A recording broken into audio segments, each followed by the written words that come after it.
हिंसा का आरोपी बिल्डर हाजी वसी गिरफ्तार हो चुका है। लखनऊ से कानपुर क्राइम ब्रांच की टीम ने गिरफ्तारी की है। हिंसा में मुख्य फाइनेंसर होने का आरोप है। बेटे को अब्दुल रहमान को पुलिस ने रविवार को ही गिरफ्तार किया था और लंबे वक्त से हाजी वसी को ढूंढने में लगी थी टीम। और देखिए, क्राइम ब्रांच को यहां सफलता हाथ लगी है। लखनऊ से गिरफ्तारी हुई है हाजी वसी। लगातार शिकंजा कसा जा रहा था, धरपकड़ तेज की जा रही थी। लेकिन आपको याद दिलाएं, कानपुर हिंसा में मुख्य फाइनेंसर की भूमिका, संदेह के दायरे में पूरी भूमिका हाजी वसी बिल्डर है। और अब गहनता से जांच की जाएगी, पूछताछ की जाएगी। चलिए, क्या चल रहा है ग्राउंड पर हम समझेंगे। हमारे सहयोगी रतीश इस वक्त हमारे साथ सीधा जुड़ चुके हैं। रतीश, ये बताइए, कितनी बड़ी कामयाबी है, कितने सारे एस्पेक्ट हैं कानपुर हिंसा से जुड़े हुए हाजी वसी को लेकर के?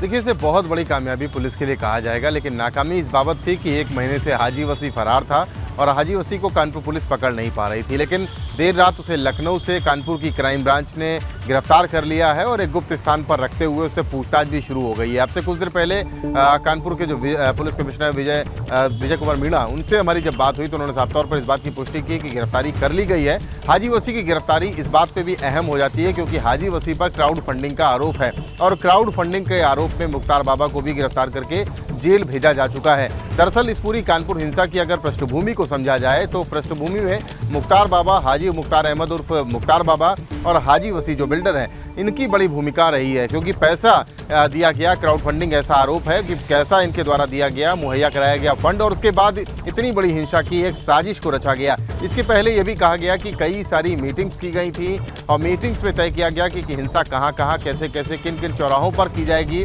3 जून को कानपुर में शहर का माहौल बिगाड़ने की भरपूर कोशिश की गई। नई सड़क और परेड में जमकर बवाल हुआ, पत्थरबाजी हुई, फायरिंग हुई, बमबाजी हुई और शहर के माहौल को बिगाड़ा गया। अगर हाजी वसी की भूमिका की बात की जाए तो हाजी वसी विवादित बिल्डर रहा है, काफ़ी विवादित प्रॉपर्टीज़ पे कब्जा करते हुए बहुमंजिली इमारतें खड़ी कर देने वाला। और इसको लेकर के जब हिंसा हुई और हाजी वसी का नाम इस मामले में सामने आया तो उसके बाद तमाम सरकारी विभाग जागे और उसके बाद उन पर कार्रवाइयाँ शुरू हुई। हाजी वसी से रिलेटेड जितने भी लोग थे उन पर कार्रवाइयाँ शुरू हुई और उसके बाद उनकी सीलिंग की और उनको तोड़ने की कार्रवाई, बुलडोज़र गर्जा। कई ऐसी बिल्डिंग्स हैं। ये कहा जाता है कि हाजी वसी के शहर में 31 ऐसी बिल्डिंग्स हैं जो 100 करोड़ रुपए से ज़्यादा की कीमत की हैं और जो अवैध तरीके से बनाई गई हैं। कई बिल्डिंग्स में नक्शा ही पास नहीं कराया गया, नियमों को दरकिनार रखा गया। लेकिन गठजोड़ इतना मजबूत है हाजी वसी का कि अब तक उस पर कोई कार्रवाई नहीं हुई। मुख्तार बाबा और हाजी वसी का इस्तेमाल उसने किया है, चाहे बिल्डिंग्स को कब्जाने में या फिर क्राउड फंडिंग में, और उसके नतीजे क्या हैं हमारे सामने। फिलहाल 1 महीने के बाद ही सही ये कामयाबी हाथ लगी है क्राइम ब्रांच को। अब देखना होगा कि किस तरीके से पूछताछ में और खुलासे होते हैं, परतें खुलती हैं, इस पर नजर रहेगी। शुक्रिया रतीश जानकारी के लिए। देखिए, हाजी वसी की गिरफ्तारी हो चुकी है। आगे बढ़ेंगे, बात करेंगे आगरा से। बड़ी खबर है, ब्लॉगर रितिका की हत्या से जुड़ी मामले में बड़ी अपडेट आ रही है। पीड़ित परिवार आज एडीजी जोन से मुलाकात करेगा, ये जानकारी आ रही है। मुकदमे की जो विवेचना हो रही है उससे रितिका का परिवार संतुष्ट नहीं बताया जा रहा है। फरार हत्या आरोपियों पर इनाम घोषित करने की तैयारी में पुलिस है। 24 जून से फरार चल रहे हैं रितिका के 2 हत्या आरोपी अनवर और चेतन की पुलिस की गिरफ्तारी की बात करें तो दोनों ही गिरफ्त से बाहर हैं। इनाम घोषित करने की फाइल एसएसपी कार्यालय को भेजने की तैयारी में ताजगंज पुलिस है। लावारिस बता रही बाइक को फजीहत के बाद ताजगंज पुलिस ने मुकदमे में दाखिल किया है। 24 जून को रितिका सिंह की 4थी मंजिल से फेंक करके हत्या कर दी गई थी। लेकिन जो रितिका के परिवार वाले हैं, जिस तरीके से इस पूरे मामले की तफ्तीश चल रही है, विवेचना चल रही है, उससे संतुष्ट नहीं बताए जा रहे हैं। इससे जुड़ी जानकारी यह है कि आज एडीजी जोन से मुलाकात कर सकते हैं रितिका के फैमिली वाले। और देखिए, यूपी में स्वास्थ्य विभाग से जुड़ी बड़ी खबर सामने आई है। डिप्टी सीएम ने स्वास्थ्य विभाग के तबादलों पर रिपोर्ट तलब की है। तबादला नीति का पालन नहीं करने के कारण ये रिपोर्ट मांगी गई है, ये जानकारी आ रही है। डिप्टी सीएम ब्रजेश पाठक ने अपर मुख्य सचिव स्वास्थ्य को एक चिट्ठी लिखी है। डिप्टी सीएम ने अपने पत्र में साफ लिखा है कि उनके संज्ञान में आया है कि वर्तमान सत्र में जो तबादले किए गए हैं वो पूरी तरीके से तबादला नीति का पालन नहीं करते हैं। डिप्टी सीएम ब्रजेश पाठक ने अपर मुख्य सचिव चिकित्सा एवं स्वास्थ्य से रिपोर्ट तलब की है और डिटेल ब्यौरा मांग लिया है कि जो तबादले किए गए हैं इस सत्र में, जरा बताइए और समझाइए कि किस तरीके से ये तबादले किए गए हैं, कहां-कहां कितनी जरूरत थी और किसकी पोस्टिंग उसके एवज में हुई है। ये तमाम सवाल अब हवा में तैर रहे हैं, लेकिन अब इससे जुड़ी जमीन पर क्या चीजें चल रही हैं, क्या जानकारी आ रही है, इससे जुड़ी जो डिटेल इंफॉर्मेशन है वो हमारे ब्यूरो चीफ वीरेश पांडे के पास है। सीधा उनका रुख करेंगे और उनसे समझेंगे। वीरेश, किस तरीके की जानकारी, कितने पहलू और क्या क्या चीजें सामने आ रही हैं, डिटेल में बताइए। देखिए, जो सबसे बड़ी समस्या है योगी द्वितीय सरकार में, वो योगी आदित्यनाथ ने कहा था कि तबादला की जो श्रृंखला है उसमें कहीं कोई भेदभाव न किया जाए, कहीं भी भ्रष्टाचार न हो, और इसका पालन योगी सरकार के मंत्रियों ने किया। मुख्यमंत्री तो बड़ी शिद्दत के साथ करते हैं, लेकिन अधिकारियों का खेल चल रहा है। जी हाँ, खेल चल रहा है। यही वजह है कि उप मुख्यमंत्री ब्रजेश पाठक ने पत्र लिख दिया है अमित मोहन प्रसाद, जो उनके प्रमुख सचिव एसीएस हैं इस विभाग के और कई वर्षों से इस विभाग में बने हुए हैं। उनकी तबादला नीति को लेकर सवाल खड़ा किया गया है। खुद मुख्यमंत्री उप मुख्यमंत्री ब्रजेश पाठक के द्वारा उन्होंने रिपोर्ट तलब कर ली है। रिपोर्ट तलब करने की बहुत सारी वजहें हैं। वजह नहीं होती तो उप मुख्यमंत्री ब्रजेश पाठक ये रिपोर्ट नहीं तलब करते। मेरे सहयोगी शैलेश अरोड़ा ने जब ब्रजेश पाठक से बात करने की कोशिश की तो उन्होंने कहा कि आपके पास रिपोर्ट है, सब कुछ है, मैं अभी इस पर कुछ नहीं बोलूंगा और रिपोर्ट जब तलब करूंगा और अमित मोहन प्रसाद से सवाल जवाब करूंगा, पूछूंगा कि आखिर तबादला नीति में इतना घोर लापरवाही क्यों हुई, उसके बाद मीडिया के सामने मुखातिब होऊंगा और पूरे प्रदेश और देश को बताऊंगा कि स्वास्थ्य विभाग में तबादला नीति को लेकर किस तरह से धज्जियां उड़ाई गई। हमारे जो सहयोगी हैं शैलेश अरोड़ा, आपने पूरे इस मामले को देखा। आखिर जो टेक्निकल बिंदु है आम जनता कैसे समझेगी, कहां-कहां खामियां हैं? सरल शब्दों में 2-3 केस बताते हैं। जैसे लखनऊ के 3 बड़े अस्पताल, बलरामपुर अस्पताल, सिविल अस्पताल जो मुख्यमंत्री आवास से आधा किलोमीटर की दूरी भी नहीं होगी, और लोक बंधु अस्पताल। बलरामपुर अस्पताल से 7 विशेषज्ञ डॉक्टर्स हटाए जाते हैं, बदले में 1 मिलता है। सिविल अस्पताल से 6 डॉक्टर हटाए जाते हैं, 1 मिलता है। ये शिकायत आई थी, ये हमारे सूत्रों ने बताया कि ये शिकायत उप मुख्यमंत्री तक पहुंची थी। बलरामपुर अस्पताल के बाद सिविल अस्पताल से 6 विशेषज्ञ हटाए जाते हैं और 1 भी नहीं मिलता है। लोक बंधु अस्पताल से 3 विशेषज्ञ हटते, 1 भी नहीं मिलता। ये शिकायतें पहुंची उप मुख्यमंत्री। देश की राजधानी का हाल है, ये राजधानी का हाल है, जहां पर वीवीआईपी का ट्रीटमेंट भी होता है, आम आदमी का भी होता है, और ये वजह थी। जब शिकायतें पहुंची, उप मुख्यमंत्री ने जवाब तलब किया। उन्होंने अपने कागज में लिखा है कि ये तो राजधानी है, यहाँ पर दूर दराज से लोग इलाज के लिए आते हैं, पहले ही मरीजों का लोड है। विशेषज्ञों की कमी की बात उन्होंने लिखी है कि पहले से विशेषज्ञ कम है, ऐसे में ये फैसला किस आधार पर लिया गया, किससे पूछ कर लिया गया, अगर इनको हटाया गया तो इसके फलस्वरूप क्या व्यवस्था की गई, और पसीने छूट जाएंगे। एक सवाल का जवाब देने में मैं आपको और बता दूं कि उन्होंने उप मुख्यमंत्री ने यह सवाल किया कि जिन डॉक्टर्स को हटाया है, एक-एक डॉक्टर का कारण बताइए कि तबादला आखिर किस आधार पर किया गया, और ये भी बताइए कि क्या उनसे पहले से कोई डॉक्टर जमा हुआ नहीं है। मतलब उप मुख्यमंत्री जो विभाग के मंत्री हैं उनको विश्वास में ही नहीं लिया। बिल्कुल, ये पत्र साफ बताता है। पत्र के जितने बिंदु हैं एबीपी गंगा ने सबसे पहले बताए अपने चैनल पर, उसमें यही सीधे पूछा गया है कि जो तबादले हुए एक-एक डॉक्टर का बताइए कि आखिर किस आधार पर इनका तबादला किया गया है। मतलब बिना आधार के उप मुख्यमंत्री को संज्ञान में लिए, बिना बताए तबादला एक्सप्रेस दौड़ा दी गई। आम जनता का क्या इस पर असर पड़ेगा, लखनऊ के लोगों के, प्रदेश की राजधानी पर क्या असर पड़ेगा और प्रदेश की जनता पर क्या असर पड़ेगा, उप मुख्यमंत्री की कार्यशैली पर क्या असर पड़ेगा, स्वास्थ्य विभाग की व्यवस्था पर क्या असर पड़ेगा, और योगी सरकार जो जीरो टॉलरेंस की नीति पर चल रही है, भ्रष्टाचार के खिलाफ जीरो टॉलरेंस रखी हुई है योगी सरकार, उस पर कई वर्षों से स्वास्थ्य विभाग में जमे हुए अमित मोहन प्रसाद के खिलाफ बिगुल फूंक दिया है उप मुख्यमंत्री ब्रजेश पाठक ने, जो लगातार मंत्री बनने के बाद दौरे कर रहे हैं, स्वास्थ्य विभाग की खामियों को उठा रहे हैं और दिखा भी रहे हैं और सचेत कर रहे हैं कि कैसे स्वास्थ्य विभाग में जो लापरवाही है उसको ठीक किया जाए। और इसी के मद्देनजर वो जिले जिले जा रहे हैं, जिलों में जाकर वहां के स्वास्थ्य विभाग की जो सच्चाई है उसको ठीक करने की कोशिश कर रहे हैं। और तबादला नीति को लेकर मुख्यमंत्री योगी आदित्यनाथ तो खुद बहुत ही ट्रांसपेरेंट, बहुत ही पारदर्शी हैं और वो ये नहीं चाहते कि उनकी सरकार पर कोई दाग लगे, कोई धब्बा लगे, लेकिन अधिकारियों का खेल बदस्तूर जारी है। उम्मीद करता हूं और उम्मीद कर रही है एबीपी गंगा कि इस पूरे मामले पर मुख्यमंत्री भी संज्ञान लेंगे और हमारे जो सहयोगी हैं शैलेश अरोड़ा इसके टेक्निकल पक्ष को जरूर आम जनता को सरल शब्दों में बताएंगे।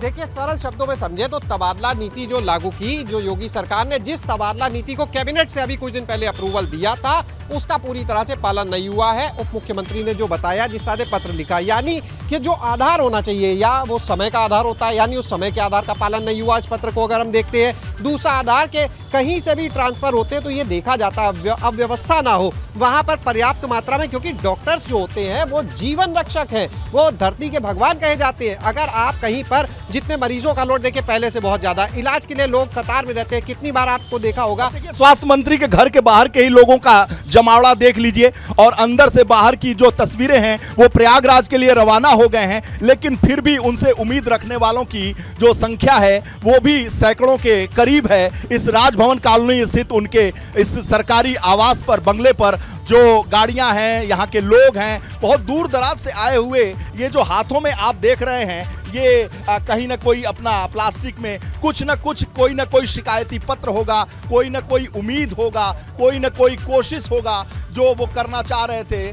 ब्रजेश पाठक से बात करते देखिए, बिल्कुल हम यही उनसे जानना चाहते थे कि इसमें और क्या चीजें, तो ये निकल कर सामने आए डॉक्टर्स के हालात भी। और एक बड़ी चीज और, जब निरीक्षण हुआ था अस्पतालों का, ये पहली गड़बड़ी नहीं है तबादला नीति। समित मोहन प्रसाद जो अपर मुख्य सचिव है विभाग के, स्वास्थ्य विभाग के, उनके कार्यकाल के दौरान, इससे पहले जब उप मुख्यमंत्री गए थे अस्पतालों के निरीक्षण पर, वहां पर भी खामियां मिली थी उनको, चाहे वो मरीजों के बैठने की, उन्हें भर्ती करने, उन्होंने खुद इनिशिएट लिया और मरीजों को भर्ती कराया था। और यही वजह है, ग्राउंड रियलिटी से अच्छी तरह परिचित है उप मुख्यमंत्री जो स्वास्थ्य मंत्री भी है, और इसलिए इस पूरे जितना ये तीम झाम हो रहा है, ये जितनी गड़बड़ियां, समित मोहन प्रसाद से भी जानने की कोशिश करेंगे, एसीएस जो हेल्थ है उनसे भी एबीपी गंगा जानने की कोशिश करेगी कि आखिर तबादला नीति में नियमों की अवहेलना क्यों की गई, क्यों आम जनता लोक कल्याणकारी सरकार की नीतियों को इस तरीके से ध्वस्त किया गया जिसको नहीं चाहते मुख्यमंत्री, और जिस तरीके से ये काम किया गया है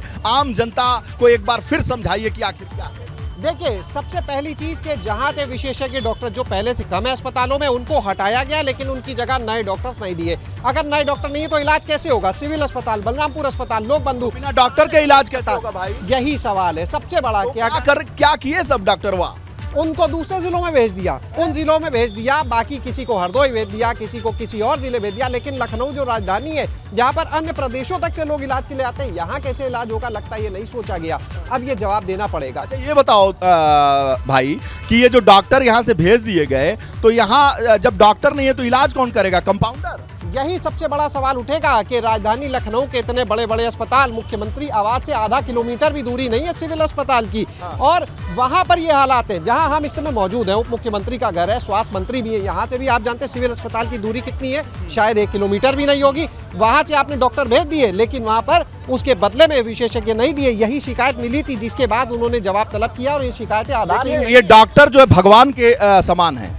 ये इनकी जो स्थिति है धरती पर, ये भगवान है डॉक्टर, और ये डॉक्टर भगवान अगर नहीं रहेंगे तो मरीजों का इलाज कैसे होगा? और प्रदेश की राजधानी में तमाम जिलों से लोग आते हैं कि भाई इलाज हो, मंत्री जी का घर है, यहाँ तमाम बड़े अधिकारी रहते हैं, तो ये धरती के भगवान जो हैं डॉक्टर, उनको अगर हटा दिया जाए तो कंप्यूटर जो कंपाउंडर है वो इलाज करेंगे, जो यहाँ पे चौकीदार हैं वो इलाज करेंगे, तो फिर कैसे दुर्व्यवस्था ठीक होगी? बिल्कुल, देखिए ये दुर्व्यवस्था का ही नतीजा आप कह सकते हैं। अभी एक देखिए उदाहरण और मामला जो है हम आपको बताएं, 1000 से ज्यादा नए डॉक्टर्स की अभी तैनाती के लिए आदेश हुआ, जिनको नियुक्ति पत्र दिए गए, लेकिन आधे से ज्यादा डॉक्टर्स ने अस्पतालों में ज्वाइन नहीं किया।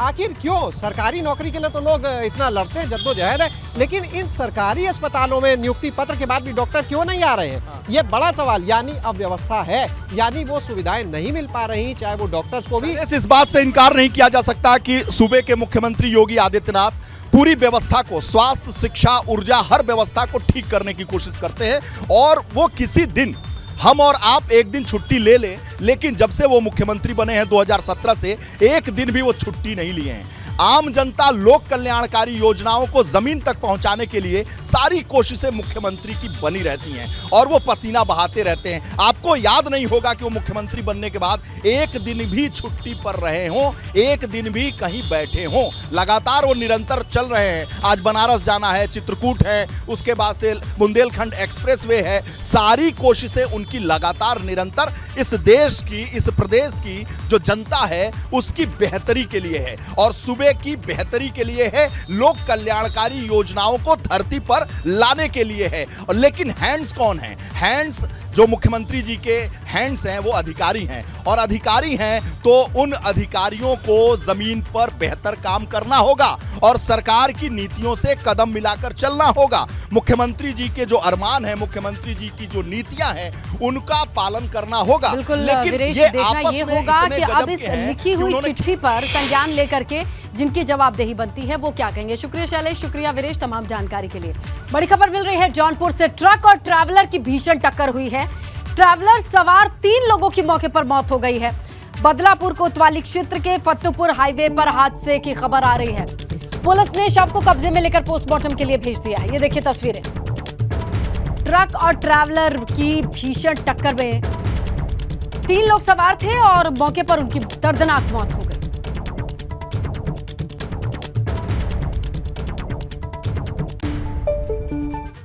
कानपुर के बर्रा इलाके में डबल मर्डर से सनसनी फैल गई पूरे इलाके में, क्योंकि हत्याकांड को अंजाम देने का आरोप बेटे के ससुराल पक्ष पर लगाया जा रहा है। बताया जा रहा है कि 2017 में मृतक मुन्ना लाल के बेटे अनूप की शादी आकांक्षा से हुई। इसके बाद दोनों में विवाद शुरू हुआ। अनूप का आरोप है कि आकांक्षा की मानसिक स्थिति ठीक नहीं होने के चलते तलाक देने का फैसला लिया आकांक्षा को। मामला फैमिली कोर्ट में विचाराधीन है।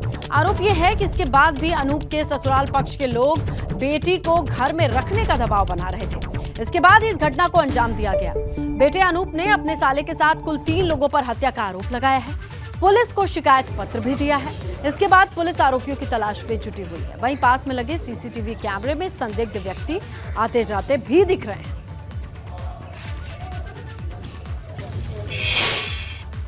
मैं सो रहा था 2:30-3 बजे के आसपास, तब बहन मेरे ऊपर बुलाने गई है, भैया जल्दी चलो वहाँ पे देखो मम्मी पापा मरे पड़े हुए।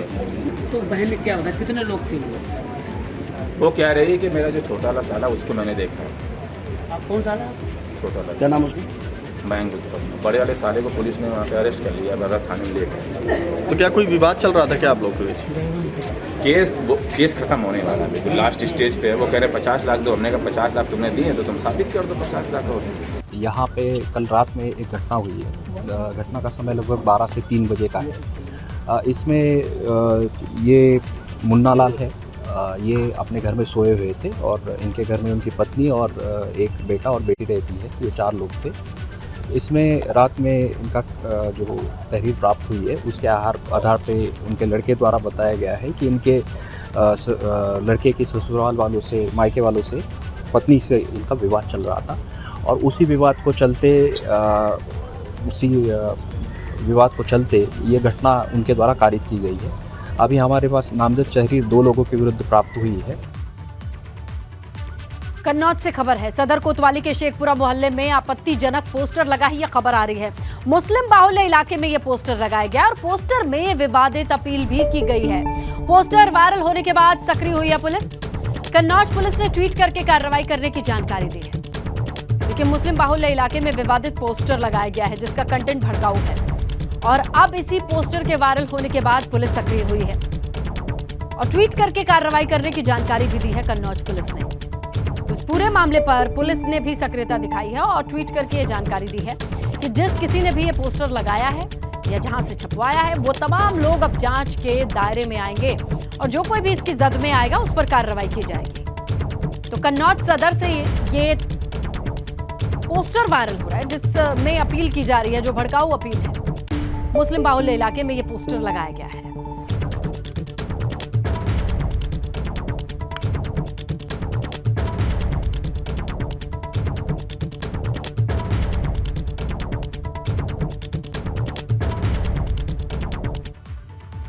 बड़ी खबर मिल रही है। यूपी के कई जिलों में खोली जाएगी नार्को और लाई डिटेक्शन टेस्ट लैब। बड़ी खबर है। गोरखपुर, गाजियाबाद, कन्नौज, प्रयागराज, आगरा में ये लैब्स खोली जाएंगी। पहले फेज में गोरखपुर, गाजियाबाद, कन्नौज का नाम आया है, जहां पर ये लैब खोली जाएंगी। दूसरे फेज में प्रयागराज, आगरा में भी ये लैब खुलेंगी। अभी तक ये सुविधा सिर्फ लखनऊ के विधि विज्ञान प्रयोगशाला में थी। नार्को या सम्मोहन टेस्ट में आधी नींद में अपराधी सच बोलने लगता है और इसका इस्तेमाल कई केसेस में होता है, जहां कोई सच बोल रहा है या नहीं ये पता लगाने के लिए एक लैब का इस्तेमाल किया जाता है, हिप्नोटिसिस, जहां सम्मोहन विद्या का भी इस्तेमाल किया जाता है। और अब इस लैब को 2 फेज में खोला जा रहा है। पहले फेज में गोरखपुर, गाजियाबाद और कन्नौज में ये लैब खोली जाएंगी। दूसरे फेज में प्रयागराज, आगरा में लैब खुलेंगे। अभी तक ये सुविधा सिर्फ विज्ञान प्रयोगशाला में थी।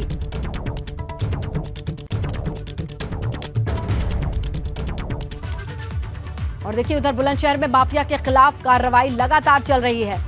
गुठावली में टॉप 10 में शामिल 6 बदमाशों की 1,28,91,000 रुपए की संपत्ति को कुर्क कर दिया गया। अपराधी का नाम फुरकान, चांद, बिलाल, मकसूद, वकील, शहजाद है। इनकी संपत्ति को पुलिस ने कुर्क किया है। सभी पर गो तस्करी के जरिए संपत्ति अर्जित करने का आरोप है और अब इन पर शिकंजा कसा जा रहा है।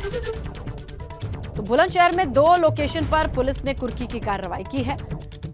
गो तस्करी के जरिए कई ऐसे माफिया हैं जिनका नाम सामने आया है और अब उनकी प्रॉपर्टी पर कुर्की की कार्रवाई की गई है। वहीं की तस्वीरें भी आप देख रहे हैं।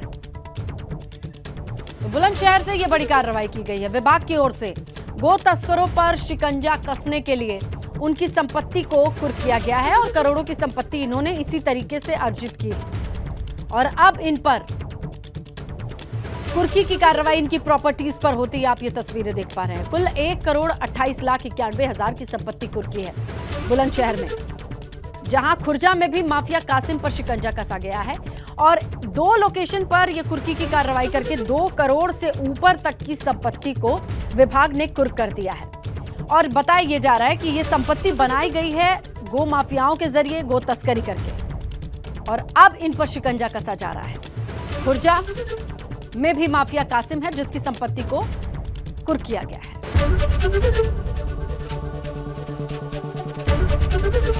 एबीपी गंगा, खबर आपकी, जुबान आपकी।